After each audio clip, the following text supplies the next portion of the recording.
the load is intense. It's like I said, relentless. I don't think the load ever disappears. There's only so much you can do. Do you feel like there is pressure for you to be somebody other than just be a mum? I do not want to have that kind of pressure. I don't want to put that on myself. Once you start to sit in a space of like, I am Wonder Woman because I have to keep these spinning plates going, and if I don't, I failed or what have you, then that's a whole fuckery that you're going to deal with, right? The Parent Playbook.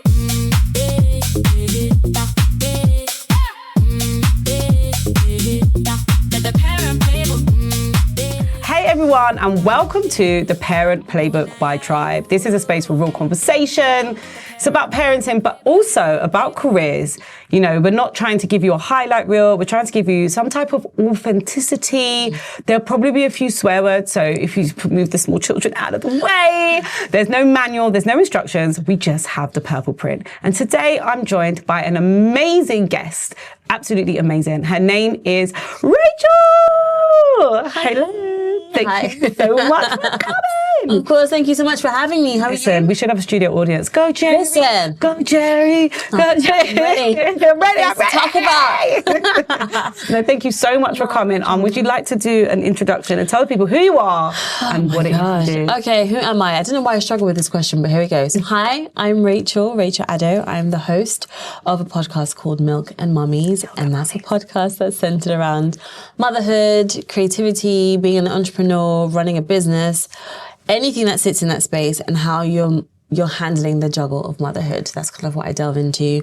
And then on the flip side to that, it's also a podcast that speaks to a lot of like, I guess, professionals, health professionals, whether you're a doula, a dentist, an orthopedic, a nurse, what have you, just so we can have a dope resource when it comes to the practical side of, I guess, motherhood, and then also what women are actually going through. So yeah. I love that. And I have been a guest, guys. you have. So make sure you go and check it out. The links will be in the link down below, as I always say. So yeah, it's really, I'm really excited. We're going to start with something really, really interesting. And it's something that all mothers go through, well, hopefully all mothers go through at some stage. It's your first solo trip without your babies. I remember talking to you about it as well. Like, oh my gosh, I don't know. Yeah. It was cool. Alcohol was involved. No, do you know what it is? I think like I talked through everything with Zena, my daughter, and how old is she? She's now 3, but at the time, oh my gosh, she was 2 and a bit at the time. And I talked through everything with her, and she was fine. We said goodbye at the airport. It was obviously more emotional for me, and she was fine. She was with Daddy, and he had a whole week planned for her and stuff, which was great. Called every day, but it was good. How did you feel at the airport? No, like I was like, okay. Did you cry? It's weird. There was some. I had some glistening. You had to hold it back. Listen, I'm telling you, I feel like I'm the meanest, baddest. I don't gonna be crying. I'm fine, and I'm telling you, man. When I sit on that plane, that's when it hits me. I'm like, what did I do? This is exactly. Is the plane gonna go down? Listen, why did I choose myself? Listen, all the things. But like, it was great to be away with. Quite a few of the girls on the trip were mums as well, so like, we're able to kind of just like speak to each other and all the rest of it about it. But it was good. It was needed, and I think it was great for her as well, just to have her solo time with Dad, and then go on her own adventures and things like that. But I definitely was a bit like, I'm so proud of you. Honestly, I feel like trips without the babies are so underrated, and I think that you know there's so much glamorization on social media when you see I left my kids and and it's like there is a moment where your heart sinks and you think, 100%. Have I done the right thing? 100%. And just like, again, she's my little handbag. She goes with me everywhere all the time. Shadow. Listen, she really is. So it was just like, again, and even like adjusting to sleeping, because we still co-sleep. So I'm so used to her being around. And then it was just adjusting. And then it's like, wait, I can do what I want. Exactly. When I want. Well, how did you feel in the morning? You know that moment where you're like, hold on, I'll be making breakfast right now and wiping a bum and helping brush teeth and all the things. I've got nothing to do. I've got nothing to do. I was able to get up. I could go to the gym. I could spend however long I wanted at the gym. Go down, have a champagne breakfast. I go to the beach, then by the pool. Like, I was alright. It's cool. Could I do it again? I could. I could do it again. I love that, man. Like, give some advice to the parents out there that have young children and maybe they're toying with the idea and they're not there yet. They're still, you know. It's worthwhile for sure, just for you and your mental. It's so important. And also, if you're speaking to them throughout about what's coming up and what you're doing and why, it kind of also just becomes part of their understanding and day. And then when you're away, you're going to check in however often you're going to check in. And it's so much fun seeing how they're doing and the adventures they're having, and they're so excited to tell you about their What they're day. doing. You know what I mean? So like, it kind of just like, they're living their lives, doing their own things. So It it's doesn't- quite the a nice world doesn't thing. stop. It doesn't stop. It doesn't. I mean, it might for you, But it doesn't you make stop. it, it's worth You make it. it work. Yeah. No, I'm not honestly. Yeah. I'm so proud of you. I feel like that is probably one of my top recommendations. I spoke to a girl called Micah. Shouts out to Micah if you're watching. She said to me a very long time ago that she makes sure each year she'll do a trip by herself. Nice. She does a trip with her friends. Nice. And then she does a trip with her partner. And then there's a family trip. That's And she said because all of those people Yeah. need something different from a holiday. And that's why she makes it happen. Financially, 4 trips for me is a little bit tricky right now. The cost of living crisis is crisising. It's so I don't crisising. Crisising. I don't know if I got my trip might just be to David Lloyd for 8 hours strong. That might be the pinnacle of what I can get. Listen, whatever it is and how you make it work is what's important. Gotta But make I it like work. that idea of making sure you are breaking down those areas of your life and kind of spending as much time and just caring those spaces. as Yeah, well. 100 million %. It really makes sense. So I really want to talk about something that is ripping online at the moment. It's on so many different publications, and a lot of people are talking about the invisible load. They call it the mental load, the invisible load, the list of things that genuinely mum has in her brain that never gets taken out of her brain but gets done every single day. Like, how are you feeling identifying that there's a lot of prep that has to come from mum for the cogs of the wheels to all kind of, and we're not discrediting dads. Because a lot of the time we start talking about how much mum does and dad gets in his feels and is like, but what do you mean? I'm an amazing dad. No one's saying you ain't, babes. We're talking about the invisible stuff. Talking about me. Yeah, we're talking about the invisible stuff and the prep that comes along with leaving my child when you're going to do your event or whatever it is that you're doing. How do you, what do you know about it, and how do you identify with it, if you even identify? Yeah, no, for sure. I think it took a second to try and name what it was, because there's just this, at least for me, there was just this element of you're constantly tired. You don't quite switch off when you're supposed to switch off, because there are things forever going on the whole time. And I had a friend of mine, she's a bit older than me and she's got 3 kids, and she was like, 3? Yeah. And then she Shouts was out like, to your friend. Listen, she loves being a mum and she absolutely smashes it, but she's also very realistic about everything that's happened. And she was like, this isn't going to make sense to you, but it will when your baby's here. And it was like, she goes, they live here. She goes, when they're new, they live here. And as they get older, they kind of just move across a little bit, but they always come back. So they'll go away for a bit, then they come back the older they get. And that was just her kind of trying to demonstrate the fact that their needs will change, but they will always need you. And it's kind of like, powerful. I was like, cool. But it was like, I didn't anticipate how much my daughter was going to live in my head the whole time. I'm doing all the things. She's fed. I put her down. She's gone to sleep. When the baby's napping, you're meant to be napping, but that's not possible because you have to clean the house, cook, whatever else. But it's like you're forever ticking along. And if you're someone like me who is a planner or you're organized, you're then forever planning ahead. So ordinarily, I'd plan ahead for myself and maybe me and my partner, what we're doing. But now it's a little person whose needs I have to predict, preempt, and have a backup plan for the backup plan the whole time. So you're not off. Even you just saying it out loud, I'm like this. Do you know what I mean? Like, so many things. There's so much to think about and to carry and to factor in, and it just doesn't end. So before you know it, there is a load. And like, for me, I'm a planner. I can do that all day, every day, no drama. But I didn't realize how relentless it was going to be. And it's just never ending.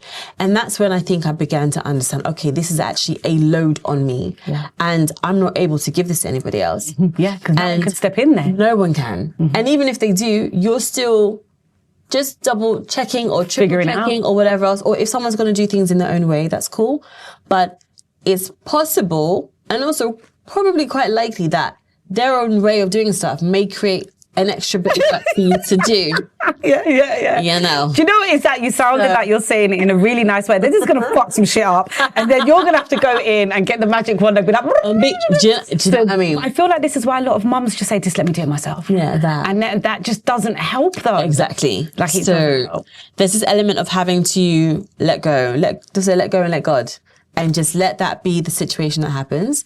And then there may be an element as well of understanding, you know what, I don't have to tidy that up, or I don't have to rearrange that. It's just got to be what it's got to be. And that person then has to figure out, okay, this isn't necessarily the right way to do it or the best way to do it, or they can find a better way to fine tune their process. And that could be anyone. I'm not even trying to refer to your partner. It could be your mom. It could be the babysitter. 100%. It could be anyone who's assisting you in that space. But before you know it, it is a load. And I don't know how you are meant to decrease that load.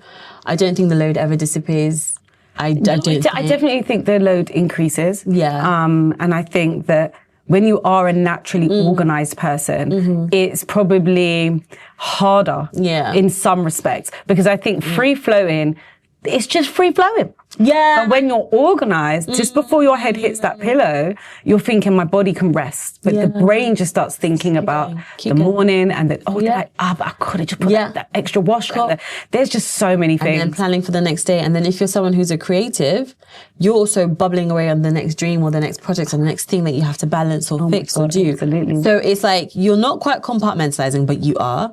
And then you're having to understand what sections of your life you have to figure out. Bearing in mind, I've just talked about, obviously, motherhood and career. I haven't even talked about my family, my friends, my partner, myself. Do you know what I mean? Even the moments where you just want to be like staring into space, I have to factor that in. So there's a whole plethora of things that you need to do, because your life is full, and it's full of nuances, and it's full of other people as well. But like, the load is just... And I love that you spoke about the creative version, because I feel like there is something very delusional about the entrepreneur, creative, and that spark can come at any moment. So you could be in the trenches figuring out all your shit, and then all of a sudden it's like, oh, but you know what would be great? I need a pen. Let me just write this something. And my voice note. I was literally just about to say, my thing comes in the form of a voice note, and it's often one of my friends that get in and I'm like, oh, listen to this. Yeah. And then you've gone off into a whole nother tunnel. There's a plan, there's a list. I'm on ChatGPT. We've done a spreadsheet, a presentation, and that's all before putting the dinner on. It's mad. It is mad.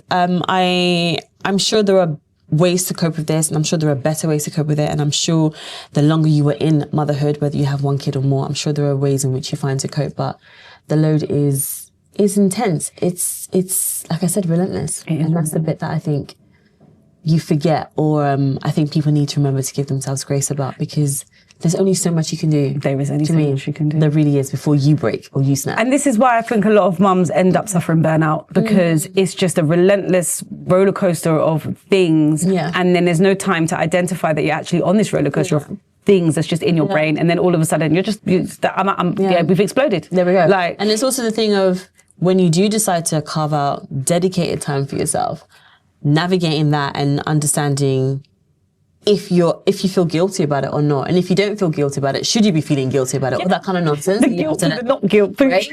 And then if you're like, fuck it, I'm not gonna, because I need this time. It's then sort of standing strong in that boundary and understanding that no one is going to jeopardize that, and nothing's going to jeopardize that, because you need to have that time. Yeah. So it's all the things. Yeah, it's lots. It's just there is so much. How do you feel like you're under any type of pressure to perform in the role that you have given yourself? You know, like, is there having a child and then your child is looking up at you? Is there a pressure to deliver a version of yourself that she is going to be proud of? I feel like, and the reason why I asked the question is because, like, I remember looking back at my nan and my grandparents, and there's this very old traditional mother nature nurture. The mother is in the home, being the mum and looking after all the things. And now, even if you want to do that, the cost of living crisis has got it so that both parents are working one job each, or they're juggling more. They've got, like, some of my friends are working and they've got side hustles, and they're doing they're selling candles, and they're doing all of the things. And there's like an overwhelming pressure to, do you feel like there is pressure for you to be somebody other than just be a mum? Do you know what? Currently, no.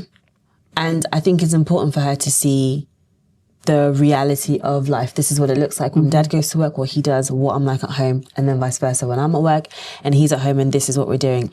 I don't want to have that pressure on myself. I do have things, like I have goals that I want to achieve, and I want her to see how it's done, and I want her to see what it takes to get those things done.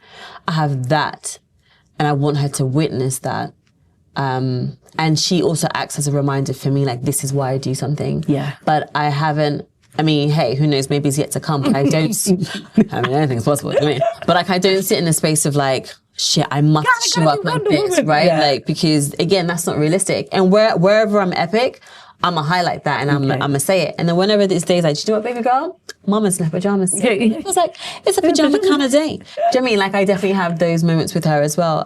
So I do not want to have that kind of pressure. I don't want to put that on myself because I want to make sure whatever I'm doing is realistic. And then I think once you start to sit in a space of like, I am Wonder Woman because I have to keep these spinning plates going. And if I don't, I failed or what have you, then that's a whole fuckery that you got to deal with, right? Yeah, it's the truth. So yeah, for me, it's very much what's realistic, what's real, and what hard work looks like. Yeah, I feel like with the, you know, we're in the day and age of the influencer mom and the very polished version of life, which sits online, which I think a lot of people will look at and be like, you know, man, like, is this how it is meant to be? Yeah. And most often than not, no one's turning the camera around and showing the shit in the toilets where someone's just shitted, and then as a parent, you've got to fucking, why am I a cleaner? I didn't sign up for this. No, but why am I don't want, why have I got the bleach out? Yeah. You know, there's a side that we don't get to see. And I feel like sometimes the influencer social media version is so perfect that it can make people feel like it's, you know. Yeah, and it always strikes a chord with me when I hear that, because it's like, this is very easy to say, but we all know how many pictures it takes before we put that one on Instagram. You've taken 100. 100%. You've taken 50. And if you're really, really into it, you might do tweaks and edits, whatever. But we all do the same process. So it's kind of like, if you know it takes 50 shots to get that one perfect one, then you've got to know what's really going on. Whatever. It's taken however many edits and cuts. Do you know what I mean? So it's like, it always strikes a chord with me that people can kind of fall into it, but I also understand you're watching something, the algorithm is constantly programming you and you're seeing perfect all the time.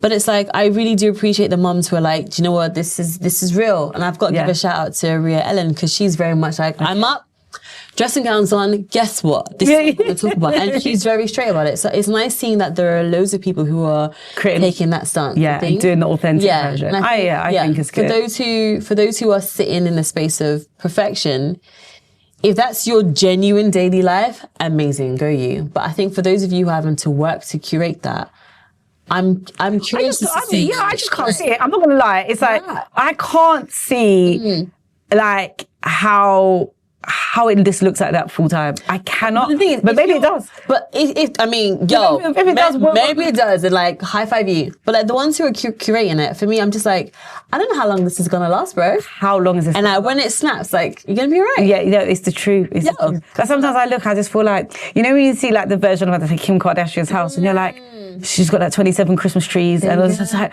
what did it take to get this done? You've got the staff to help you with that. Yeah, it's true. That's just it's the team. Do you know what I mean? It's the whole team. Again, so even in that space, it's a team effort, no matter how easy you want to make it look. Like, you have the same 24 hours plus 24 people or whatever. Or 109. Do you know what I mean? All the things. But I wanted to make sure I asked you as well, how do you manage the mental load? What is that like for you? I feel like this is the whole reason why I started my company in the first place. I feel like when I launched Tired Ass Mum, like however many years ago, it was always about trying to understand why is everything put in mum's brain first, and why is that? And I think I'm at the stage now where I'm trying out so many different things. Nice. So I'm literally I feel like I'm on a journey to poke the bear and figure out what can be created so that mum can have a genuine day off and not feel this overwhelming pressure that hits you every single fucking day. And I think as my daughter's getting older, her needs are changing. So there's a plethora of information that I want to know on top of what is already inside of my brain and is exhausted.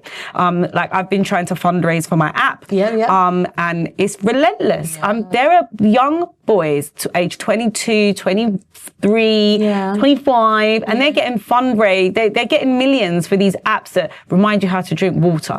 And, maybe how many squats are you doing a day? And it's like, if there's all this money out there, and you're funding these trivial things that the average person needs, why the hell is there nothing for mums? There's AI that can design your life right now. This is true. So there has to be an access to funding to encourage development of something that can alleviate the working, career-driven mum that wants to have a great life for herself, but wants their child to be a fucking superstar all at the same time. We should be able to do everything at the same time. And it's nigh on impossible with the way that it's been and the way that we've been taught, because it's the way that we have been curated to learn and the way that we've gone to school, and everything is geared towards a version of the world that probably is not going to exist in 10 to 20 years. Everything that I'm teaching my daughter now independently at home outside of her amazing it's like I'm teaching you about how to manage your money and how to manage a credit card and how to think about stocks and shares and a residual income and, you know, not falling into this space of, you know, working so that you have to work. Oh, can you hear that? Yeah. That's the Kizzy alarm. Hey, okay, cool. I didn't know it was going to be so loud. I'm not going to lie. So we're back. We didn't leave, but we're here with the Kizzy question. Now, my daughter is 9 years old and she's very invested in every part of what I do.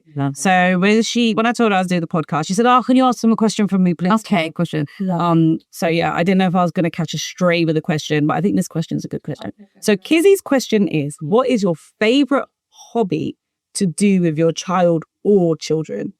Oh my gosh, I love dancing with Zena. I think that's dancing with my girl is amazing because I'm watching B moves that phenomenal. I think, am I lying? So much I love this. So many things. Yeah. But no, I'm going to stick with dancing because she's in a space now of also just getting quite expressive and getting quite individual. What's the job? Bro, right now she's into Elton John. Really? Fully. And it's so interesting. That's hilarious. Like, it's so random because pre-Elton, she was very much, we had a little bit of Frozen. Okay. Over that, Moana. Over that. Then it became theme songs to the shows that she's watching. Okay. But that kind of what was pop in and out constantly. Bluey's soundtrack was a huge thing. Spider-Man. Sorry, how Zena calls it, Spider-Man's. That was the whole thing. But now Elton John, she watched Sing. And there's, Elton, I'm Still Standing every day, all day on repeat. And she was singing at the top of her voice. And then we were watching Strictly when it was on, and she saw a whole range of different dance like genres. Okay, now they're in a that she does in everything. All the moves. Yes, it's funny because I asked somebody else this, and their thing was dancing with their kids, but they was dancing to soca.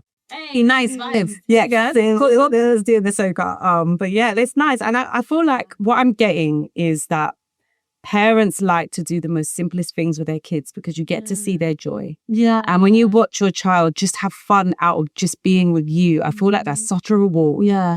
And like one thing that has always struck me with motherhood, I did not anticipate or expect to have this level of joy. Yeah. It's everything. Everyone talks about, the love you've never had before, that kind of stuff. But the joy and like the fun, like crazy. Yeah, no, you're absolutely right. Yeah. And the terrorists that come out of bed as well, all at the same time. It's the high and low. You know, like I feel that now. You know, you feel like, how can I love you with all of my heart and then get so frustrated within a millisecond?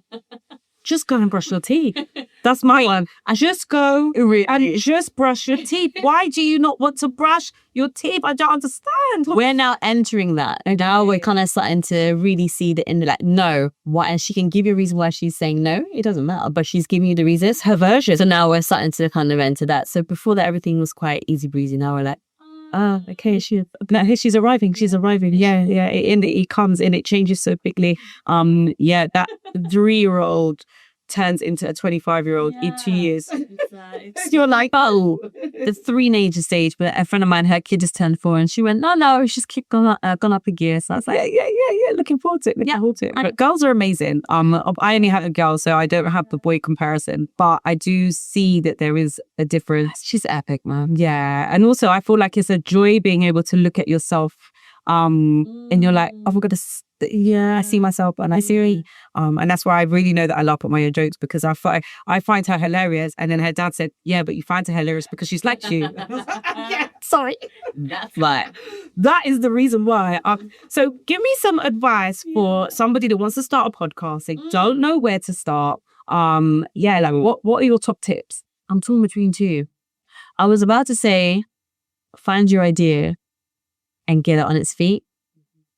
But you know what? Things can change in a second. So you know what? If you have an idea, get it up. Okay. That's the first thing I would say. And even if that's whether you're in a studio, if you're at home, whatever it is, get it up and start talking about it, because then you can kind of really see if it's got legs to do it. And also if you enjoy it.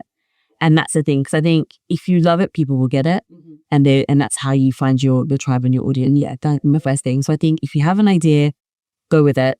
And then also if the idea changes, that's okay. Because things move and it's fluid, and that's fine. That's life. So yeah, that might be my first thing. I'm very much a person like get it on a stick so you can just see before. Don't shut it off before it's even started. That's the first thing I would say you should do. I think that's really good. Yeah, because I think sometimes we live in, especially as parents, you live in all the in the planning and the organising and then doing things. Exactly. Yeah. I think we have to run towards things very. I don't know. 100%. I feel like I'm a massive throw some shit at the wall, see what's there. Yes, make it keep going. 100%. Because otherwise, like you just said, it will never ever happen. Yeah. It was live in your brain. Yeah, man, get it done before you even just start chatting to your best friend. Excuse me, and the person, because before you know, other people will be like, yeah, but that might not, and this isn't. Oh, are you sure? And all of that can just break something down. So just do it. No, you're right. It is. It's tough. It's really tough. When you are at idea stage and you want to start something, and then you're thinking about caring for your kids and doing all the other things, you just get pushed to the back. But I think that when you find something that you enjoy and love yourself, it just gives you an extra. So it's like an extra glow and an extra happiness. And I think that is so important for you. As you said, when you're talking about demonstrating enjoyment to your daughter, it's like, I want you to see me enjoy it. So if I'm not enjoying, then what is that going to look like? Exactly.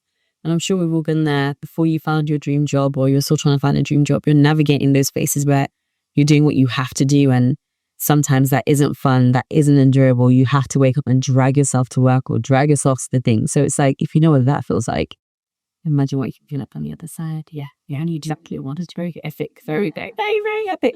So talk to me. You said that you left your daughter with her dad for the week. Yes. What was the preparation for that? Like, so before you left, like what did you have to do to make sure that he had everything that he needed from your invisible brain for him? How did you do it? Great question. I think with Zena, she knows what I'm doing, why I'm doing, who I'm going with. So we talked about all that kinds of stuff. And he was very much involved in those conversations as well. So she knows that daddy knows too, and he's excited too. Yeah, mommy's going to do X, Y, and Z.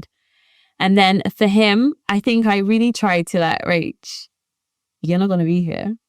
So he's going to do his own thing with her. Okay, that's cool. So I think the practical things that I could do, I made sure that laundry was done. Yeah. He knew where all her hair products were and things like that. What her favorite toy is, or like little things that she just randomly does. Like if she's looking for this, it means things like that. So little like coding that I would know because we just speak in a certain way. So it was those kinds of stuff. And then I had to let go. I don't think I did anything that was kind of like food prep because he had quite a bit of travel as well, because of what he does for work. So Max was definitely going to be up and down the country because he'd be gigging, performing. So it was just making sure that the people who we would normally call on for childcare,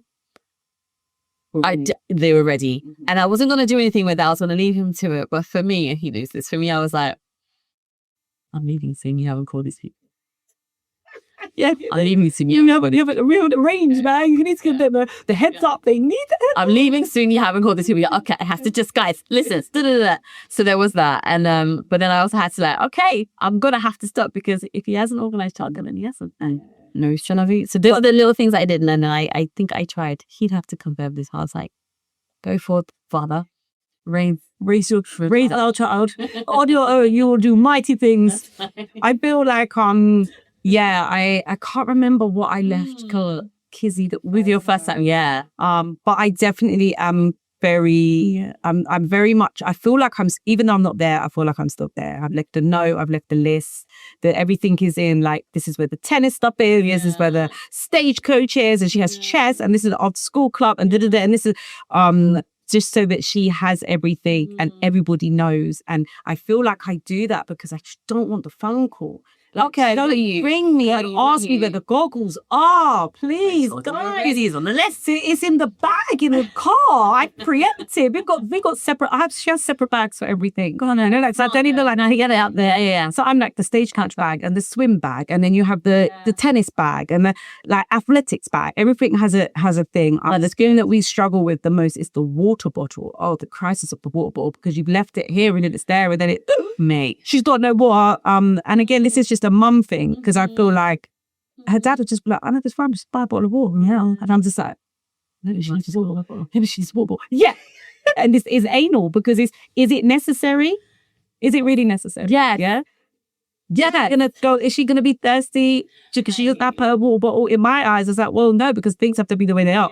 So I think leaving dad to do his thing and navigate is probably a testament to being an entrepreneur and a creative. When you're saying it out loud, it's like, it makes me feel like these are the things that maybe it's not a mum thing, and maybe it's just a control freak thing. Because you're so, you're ticking all the boxes and everything you're doing. So why not in this area? Yeah. Why would I let it go here if I don't let it go there? Yeah. I hear you. Oh, that's good. So it feels like a bad epiphany. Like, it's not a mum thing. It's just me. It's just like, It's just me. People it's like just me. us. It's just people that help on my podcast. We just help. We'll say, oh, no. So, okay. So listen, we're going to wrap up soon. I don't want to wrap up soon because I love talking to you. I get so many gems. Honestly, it just feels like, a conveyor belt of giving and taking and receiving, and also filling somebody else's cup, because you are extremely inspiring. Just to finish off, I would like to just ask you, like, the last question. What is your hopes for you not in your parenting, not in your work life, but where do you want to be in 5 years' time? Oh my God. What does it look like? All right. That is a hard one. Do you know what? While you're thinking, I'm going to explain. Somebody asked me this last year. Yeah. And I feel like it's the first time somebody asked about me. Not my business or my music or what are we doing with this or what are we doing with that. It's like, what is Nyah doing in 5 years' time? So where is Rachel? Where is she? Bro. I can't even tell you. And the joy is, I'm trying really hard not to give you a work-related answer. Mum, and this is not the thing. And this is the thing too, is bored. The thing. Listen, I'm not even going to press you for an answer. I feel like that was a trick question. No. And I want to be on the beach, Yeah. I'm on the beach. Okay. Just to try and make it easy for myself. In 5 years' time, on this day, in this month, I want to be on a beach. I'm on a beach somewhere. And it is sunny. I'm in a bikini, 110%. And there is a drink to my right-hand side. And there's a book. And it's going to be a hardcover book. Don't read sidecard, whatever. That's it. Look, I'm on a beach somewhere. Everything in my world and in my orbit is great. Everybody's fine, happy, healthy. But I know that I'm on a beach in that moment. I love that. Honestly, I really do. I'm feeling that. And do you know what? I feel like that's the vibe. We want the melanin, okay? We need the vitamin D. We want the heat. We want to relax. And most often than not, you have to travel to a space which gives you all of the things. There we go. And I feel like that is, I might be next to you. I'm not going to lie. Done. I could be there. You ain't got to tell me twice. Listen. Yeah. Thank you. We've got Danielle in the background over there putting her hand up like, listen, I will be there. I will be there as well. But thank you so much for joining me today. As I said, it's a pleasure. So this is the Parent Playbook. I feel like that conversation was absolutely amazing. I often forget what it's like when you have a younger child and you're navigating those first things for the first time, and how wonderful it is to actually experience them and travel through them. And I know what's coming next for Rachel. Feels great. But thank you so much for watching. Remember, this is nothing, it's but authenticity. We're not looking for perfection. This is the Purple Print. The Parent Playbook.